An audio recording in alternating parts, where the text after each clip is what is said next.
Macmillan Audio presents The Winter Witch by Paula Brackston. Read for you by Marisa, Calin.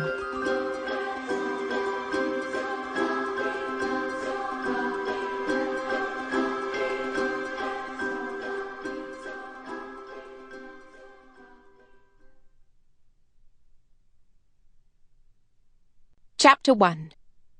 London, 1913. The dead are seldom silent. They have their stories to tell and their gift of foresight to share. All that is required for them to be heard is that someone be willing to listen. I have been listening to the dead all my life, and they never clamour more loudly for my attention than at a funeral. This is in part due to proximity, of course. Here I stand, beside an open grave, sombre in black, quiet, watching, waiting, pain constricting my chest more tightly than the stays of my corset, and all around me souls stir. But they must wait to be called. Now is not the time. I know they are eager to speak to me, and I value their trust in me, but wait they must. It is always important what the dead have to say. At least they consider it so, as if departing this world has conferred upon their every single utterance a dignity, a value, that was not present while they trod the ground, instead of sleeping beneath it. There are times when their insistence and their self-importance tire me, I admit. Times, such as now, when I am far too consumed by grief to want to hear them. Even so, I can never forget, must never forget, that sometimes their words are indeed of great value. Necromancers through the ages have known this. We have learned to listen to their bold prophecies and their whispered warnings. What would the genteel lords and ladies assembled here today think, I wonder, if they knew that among them now are those who summon spirits from the past to divine the future?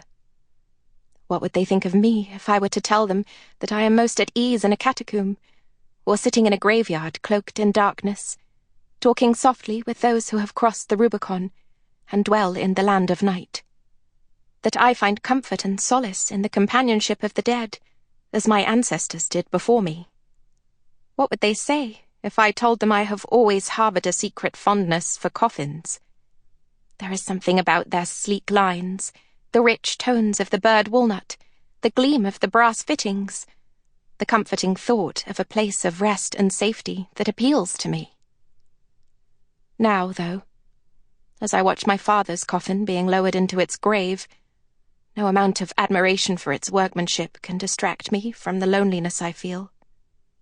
My father was not an openly affectionate man. Most thought him rather cold and aloof. But he loved me, and now he is gone. At 21, I should be excited about the future. Instead, I feel only the sadness of loss and the weight of duty upon my shoulders. My brother will inherit the role of Duke and all that goes with it, but I am heir to my father's other title, a position that bestowed upon him both immense power and fearsome responsibility. And now it is my turn. I am to become the new head witch of the Lazarus Coven. As I stand at the graveside, I let my gaze sweep over the gathered mourners.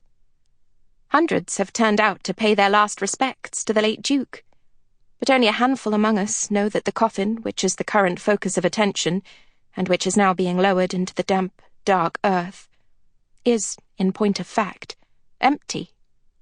The August sunshine has warmed the soil, so that its musky scent drifts up from the open grave. To me, the aroma is familiar and stirring. It smells of long ago, of ages past, of loved ones moved from this world to the next, of death and rebirth, of rot and regeneration.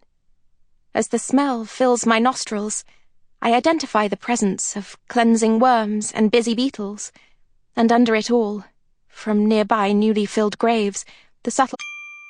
Sample complete. Ready to continue?